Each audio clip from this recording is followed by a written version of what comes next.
네, 여러분. 지금 현재 말이죠. 한국의 그 거의 모든 언론들이 일본의 수출 규제 상황을 놓고 경제 보복이다. 예, 이렇게 표현을 하고 있습니다. 근데 제가 볼 때는 이게 정말 어이가 없는 현상입니다. 보복이라는 것은, 예를 들어서 우리나라가 일본에게 정당하지 않은 피해를 주었을 때, 그래서 그 일본이 그게 억울해서 다시 우리나라에게 복수를 할 때, 그럴 때 쓰는 표현입니다. 예. 그런데 우리가 일본에게 어떤 잘못을 했나요? 예? 도대체 우리가 일본에게 무슨 피해를 주었길래 일본의 경제 보복 이런 표현을 쓰는 겁니까? 예? 저는 참 기가 막힙니다. 예? 강제징용 판결이요? 이거는요, 한일 협정까지 이제 얘기를 해야 되는데 그 내용을 얘기를 하려면 너무 방대해서 나중에 제가 별도를 할 예정이고요. 간략하게만 그 말씀을 드리겠습니다.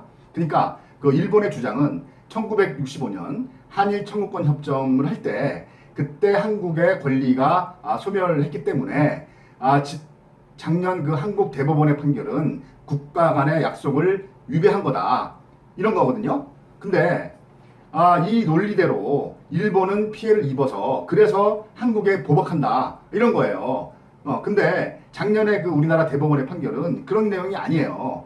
우리나라의 그 강제징용 피해자들이 그때 못 받았던 그 임금, 미지급금 이런 걸 달라는 게 아니고 그때 당시 벌어졌던 강제노동, 학대 그런 그 반인권행위, 반인륜행위에 대한 배상을 해라. 너희들이 불법을 저지른 거에 대한 그 배상을 해라. 이런 거거든요. 그래서 65년 한일 청구권 협정 할 때는 이런 그 불법에 대한 배상 이게 포함이 안 됐어요. 그래서 개별 기업, 그러니까 일본 그 전범 기업들의 이런 반인륜 행위에 대한 배상하고 관련된 내용은 전혀 포함이 되지 않았기 때문에 작년 우리나라의 판결은 이 65년 협정에 위배되지 않는 겁니다. 그렇게 판단을 한 게 우리나라의 대법원이고요.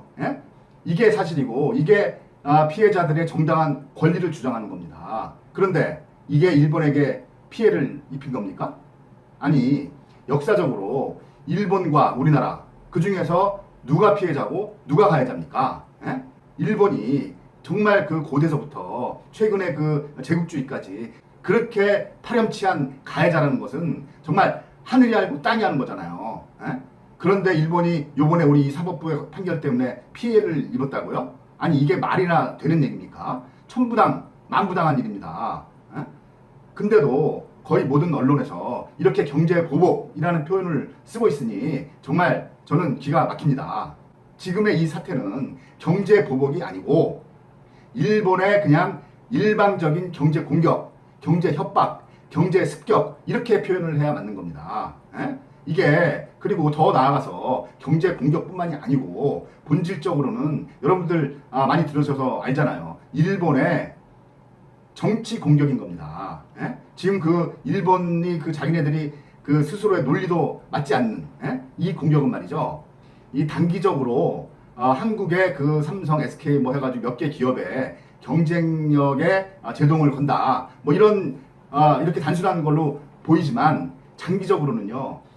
한국 경제에 심각한 타격을 줘서 그래가지고 앞으로 그 한국 선거할 때 뭐 경제 실정이다 뭐 이렇게 해가지고 문재인 정부를 무너뜨리고 그 다음에 친일본 정권 그러니까 박정희, 박근혜의 후계 정권 이것으로 교체하려는 그런 전략입니다. 그렇게 해서 한국을 완전히 그 눌러버리고 더 나아가서는 뭐 이게 뭐 요번 달 뭐 참의원 선거 이게 문제가 아니라 이 동북아에서 패권을 차지하고 전쟁을 할 수 있는 국가 그런 국가로 만들기 위해서 일본 헌법을 개정하려는 그런 전략의 1단계인 겁니다. 지금. 그런데 일본의 이런 전략에 그냥 딱 맞춰가지고 딱 맞춤으로 해서 지금 그 자유한국당 몰상식한 그 언론 어딘지 아시죠? 그 사람들은 뭐 진짜 연일 문재인 정부만 때리고 있지 않습니까?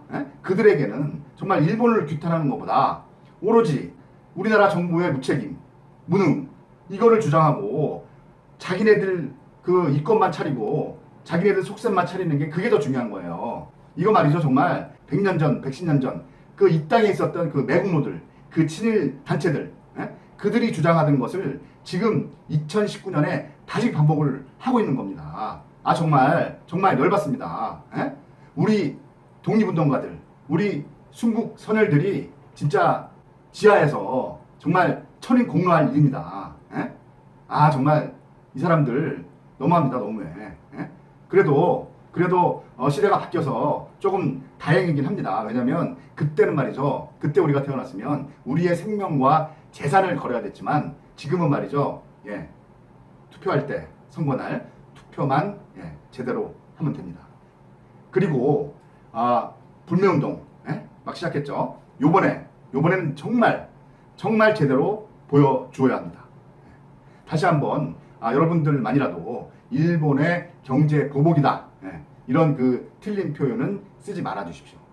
일본의 경제 공격, 경제 협박, 경제 습격입니다. 여러분, 보복할 수 있는 권리는 대한민국이 가지고 있습니다. 일본은요, 반성과 사죄의 의무만을 가지고 있습니다.